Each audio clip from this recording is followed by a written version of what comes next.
Hey everyone, welcome back to my channel. My name is Sandra and this is Boho Jewel.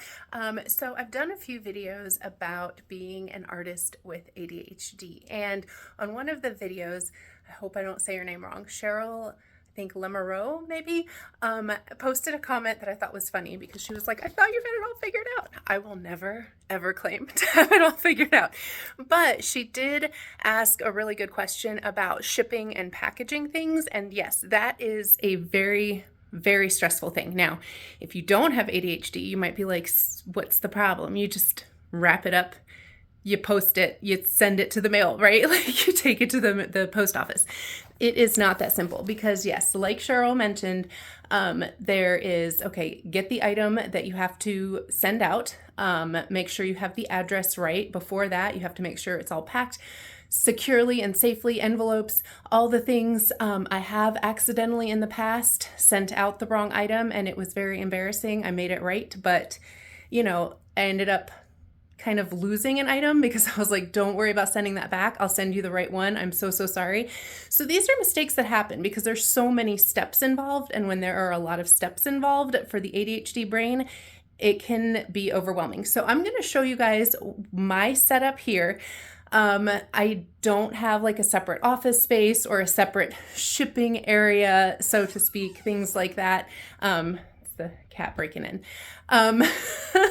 So I live in a townhouse. It's me and my kid. We make do with the space we have and we make the most of it. So I'm going to show you guys what I do. You'll notice this whole situation that's usually behind me when I'm doing videos. I'm going to flip you around and show you how I do my packaging things. All right, so I believe I've potentially shown you guys this shelf before. It's recently been rearranged a little bit because I got some new plant babies a couple of weeks ago. But basically my plan is to keep all the things in one area as much as possible. Now, do what makes sense to you, okay? This is what makes sense to me. So I have this little cart right here, and you can see all the little labels that don't want to stay, but they stay enough for me to know where they are because I have, well, I say that. All right, label down. I don't know where it went.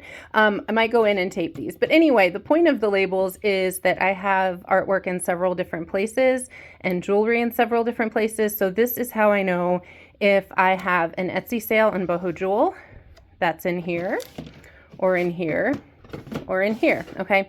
So, and I have things separated by earrings. I try to keep it to where it's only one layer, first of all, because if I have to start digging too much for something, that is gonna fry my brain cells. So there's my jewelry. All right, so say somebody bought these. All right, I'm gonna take these out. And then I have over here my shipping supplies. So these are boxes. So if someone puts on there that it's a gift, I might put it in the box.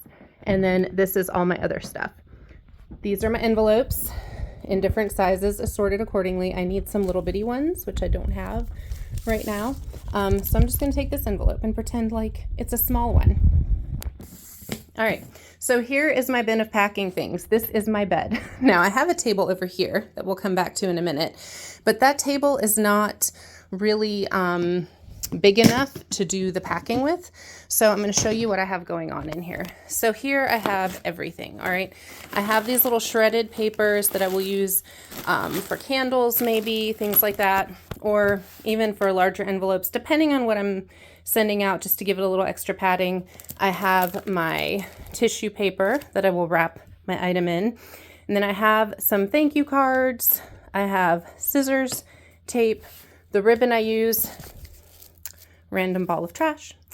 And then I have my little decorative things. So I always wrap like a little bit of washi tape around it. I might put a little flower on it depending on what I have found. And then I have my little care cards in here that I like to put in just kind of for resin, for whatever, like little tips on how to keep your jewelry clean, keep the resin from turning yellow too quickly, all that kind of stuff. So that is all in here. This is double-sided tape. All right. So that is all in here. I've got thank you stickers over here somewhere. So I keep it all in one spot. That way, boom, jewelry, I wrap it up, I put it in the envelope, and then I recently moved my printer and my scale over here. This was downstairs. I realized that I didn't need it downstairs a whole lot, so I have it up here, outlet right there, makes it easy. I bring my laptop up, I open my laptop, I get the address on there, and boom, done. So the nice thing about having all of this in one spot is that I don't get distracted. So when I had my printer downstairs, I would go downstairs, open up the laptop, I would take my little package with me, and I'd be like, oh, and by the time I get down the stairs, I'm like, what was I doing again? And so the less steps that you have to take, the better it is for your little ADHD brain. Okay, not little brain. My little ADHD brain. All right. The other thing is for the shipping, I use Pirate Ship, which is really nice because Pirate Ship, you can link your Etsy shop to it and it will automatically put the address that the order came from. So like say somebody bought those earrings, it will say they go to blah, blah, blah. All you do is upload the address so you don't have to worry about making a mistake on the address or the name or the apartment number, anything like that. It's just boom, it imports it from Etsy. You print it up, put it on your envelope and mail it out. So the other thing, I knew there was something else I was trying to remember. You see all the artwork on the walls. I'll turn you around. You can. So here's my wall of many artworks. I also have artworks in my closet. So all of that is up here as well. Now I do have a few things hanging up downstairs in my living room, but if somebody buys a big painting, I mean, if I haul the painting upstairs, I'm going to remember what I'm doing with it. But all in all, I try to keep everything that might be shipped out up in this one space for the most part. I hope that was helpful to you guys. I would love to know any tips that you use, that what works for you. I know Cheryl mentioned that as soon as she makes stuff, she packages it up. That way it's already packed and ready to go. So I'd be curious to know what it is that you make to be able to do that. If I did that, I'm afraid it would be too confusing because I have so many different things, but that's an interesting idea. So if you have similar items, that might be a good option. So that's interesting. I'd be curious to know what you guys do. Leave tips and hints in the comments as well as questions. I will see you guys soon. Have a great day. Bye.